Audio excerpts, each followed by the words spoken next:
પકડાયેલા આતંકી ષડયંત્રકારી અંગે મોટો ખુલાસો થયો છે। આરોપી જૈશે મહમ્મદથી પ્રભાવિત હતો। ટેલિગ્રામમાં માહિતીની આપ-લે કરતો હતો, ઇન્સ્ટામાં વિવિધ વિડીયો પોસ્ટ કરતો હતો, અલ ફૈઝાન ગાઝા નામની ઇન્સ્ટા આઈડી ચલાવતો હતો। આતંકી ષડયંત્રમાં શામેલ નવસારીમાં રહેતા ફૈઝાન શેખની ધરપકડ કરવામાં આવી છે। આ શખ્સ હાલ નવસારીમાં રહેતો હતો અને મૂળ રામપુર યુપીનો રહેવાસી છે, જે ચારપુલ વિસ્તારમાં સિલાઈ કામ કરતો હતો। ફૈઝાન શેખ જૈશે મહમ્મદ અને અલ કાયદા જેવા આતંકી સંગઠનથી પ્રભાવિત હતો।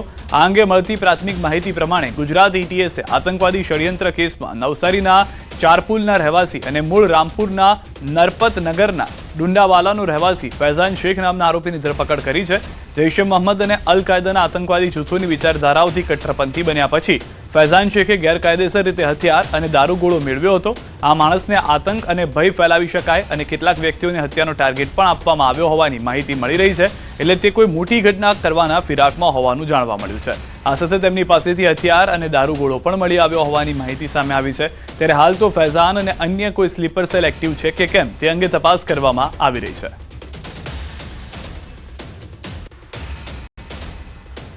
3-4 વર્ષથી નવસારી ખાતે રહે છે, દરજીનો કામ કરે છે અને સમયાંતરે એના મૂળ વતન પણ જાય છે અને આ જાતે ઘણો રેડિકલ છે।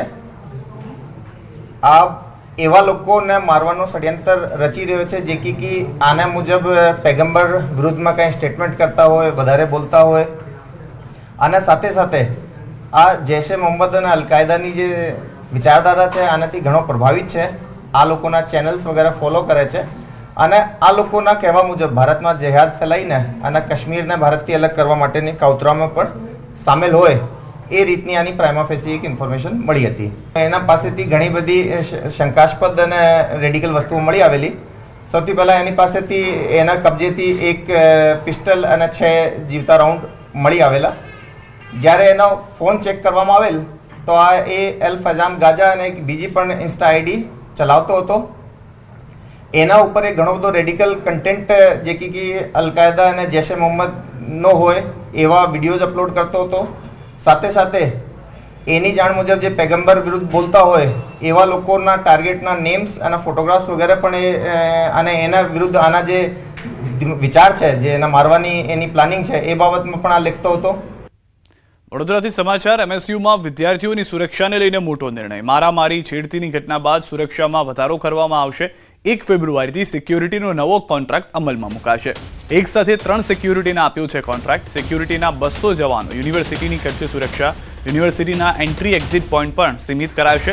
એઆઈ કેમેરા લગાવવાની પણ સત્તાધીશોની વિચારણા છે। તો અનેક વખત વડોદરાની અંદર મારપીટના એમએસયુની અંદર ઘટના બની રહી છે। એમએસયુની આ ઘટનાઓને કારણે યુનિવર્સિટી ઘણી વખત વિવાદમાં આવી રહી છે, તો તેને ધ્યાનમાં રાખીને આ પગલું લેવામાં આવ્યું હોવાની જાણકારી મળી રહી છે।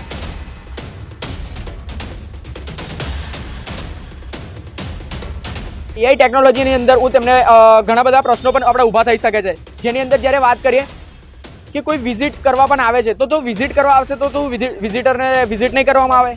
અને બીજી વસ્તુ કે અમુક સ્ટુડન્ટ્સ એવા પણ છે જે યુપીએસસીની તૈયારી કરે છે, જે જીપીએસસીની તૈયારી કરે છે, જે પાર્ટ ડિપ્લોમા કોર્સિસ કરે છે, તેઓનું તો અમુકનું તો આઈ કાર્ડ પણ નથી આવતું। તો તેઓનું આઈ કાર્ડ નથી આવતું તો શું તેવા વિદ્યાર્થીઓને એમએસ યુનિવર્સિટીમાં એન્ટ્રી બંધ કરી દેવામાં આવશે? આવા ઘણા બધા પ્રશ્નો જે છે તે તેમની પોલિસીઓ પર ઊભા થઈ શકે છે।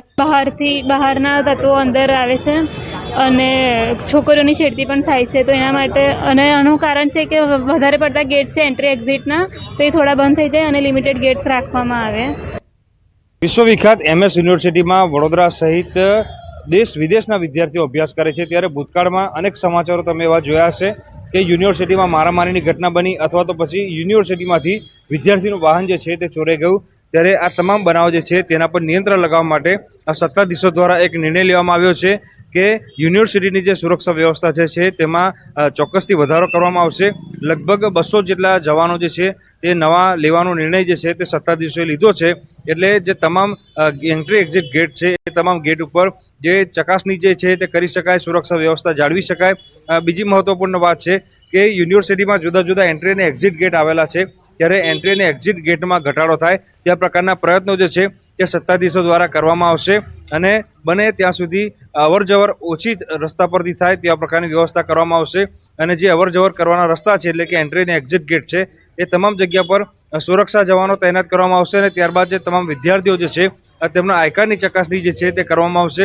બીજી મહત્વપૂર્ણ વાત છે કે AI ટેકનોલોજીવાળા કેમેરા લગાવવાનો નિર્ણય જે છે તે યુનિવર્સિટી સત્તાધીશોએ લીધો છે એટલે યુનિવર્સિટીમાં પ્રવેશતા જે તમામ લોકો છે તેમની દરેક ચહેલ પહેલ પર સત્તાધીશોની બાજ નજર રહેશે અને આનાથી જે બહારથી આવતા તોફાની તત્વો છે તેમના પર નિયંત્રણ લગાવી શકાશે તેવું યુનિવર્સિટી સત્તાધીશોનું માનવું છે.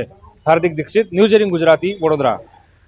રાજકોટની સૌરાષ્ટ્ર યુનિવર્સિટીની ફરી એક વખત બેદરકારી સામે આવી છે. યુનિવર્સિટી દ્વારા 6 કરોડ રૂપિયાથી પણ વધુના ખર્ચે આધુનિક લાઇબ્રેરી બનાવવામાં આવી છે. આ લાઇબ્રેરી છેલ્લા 2 વર્ષથી બનીને તૈયાર થઈ ગઈ છે. તેમ છતાં વિદ્યાર્થીઓ જૂની લાઇબ્રેરીમાં જીવના જોખમે બેસવા મજબૂર બન્યા છે.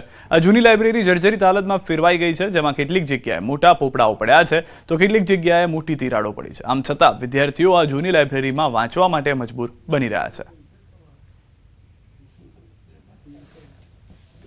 પોપડા પડવા છતાં જે નવી લાઇબ્રેરી 2 વર્ષથી બની ગયેલ છે તોય પણ એનું ઉદ્ઘાટન કરવામાં નથી આવ્યું, જે ક્યાંક ને ક્યાંક યુનિવર્સિટીની બેદરકારીના કારણે કે ફાયર એનઓસી નથી લગાવવામાં આવી અને જે વિદ્યાર્થીઓ જે બહારના કોઈ વાંચવાવાળા વિદ્યાર્થીઓ આવે છે તે વિદ્યાર્થીઓને એટલો સંકટ પડે છે કે બહારની પ્રાઇવેટ લાઇબ્રેરી જોઈન કરવી પડે છે, જે ફાઇનાન્શિયલી સ્ટેબલ છે નહીં, છતાં પણ એ લોકોને બહારે યુનિવર્સિટીની લાઇબ્રેરીમાં અંદર પ્રવેશ કરવામાં આપવામાં નથી આવતો.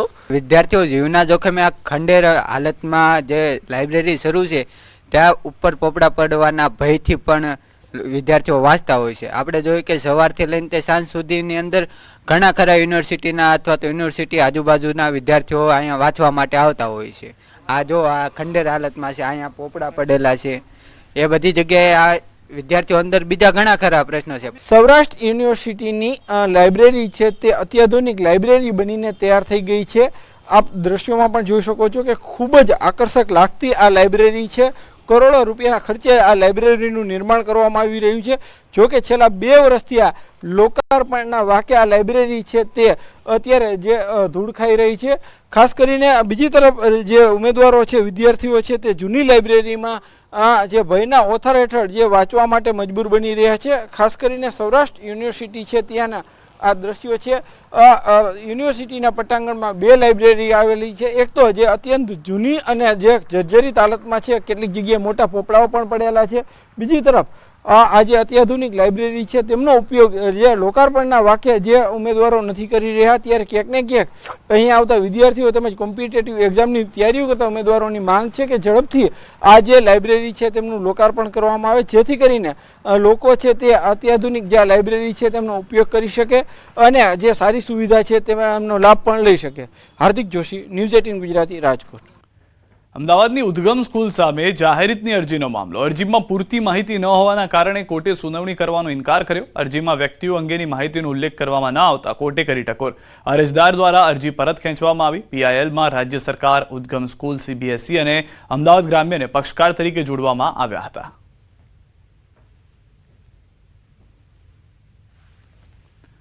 નર્મદા નદીમાં પુલ બનાવવા બાબતે ખુલાસો. પુલને લઈને લીઝ માલિકે કર્યો ખુલાસો. નદીમાં કોઈ પણ પ્રકારનો પુલ બનશે નહીં. કન્વર્ટર બેલ્ટ લગાવવાની અમે રેતી લઈને જઈશું. નદીના પાણીનું વહેણ પણ રોકવાના નથી. આ સ્પષ્ટ કરવામાં આવ્યું છે. પુલને લઈને લીઝ માલિકે ખુલાસો કર્યો છે.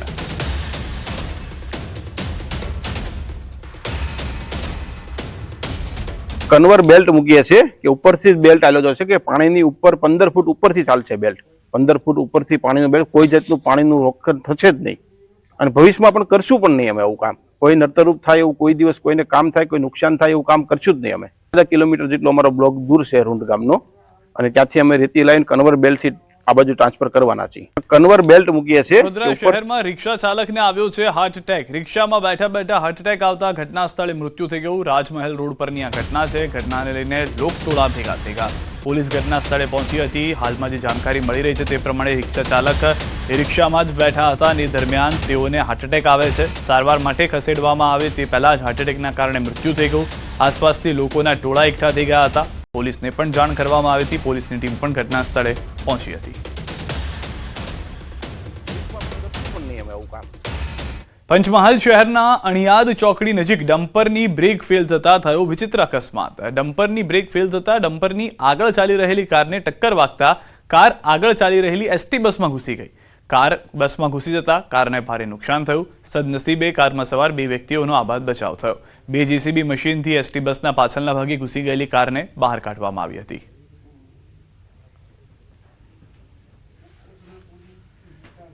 પંચમહાલ જિલ્લામાંથી પસાર થતા સ્ટેટ હાઈવે નંબર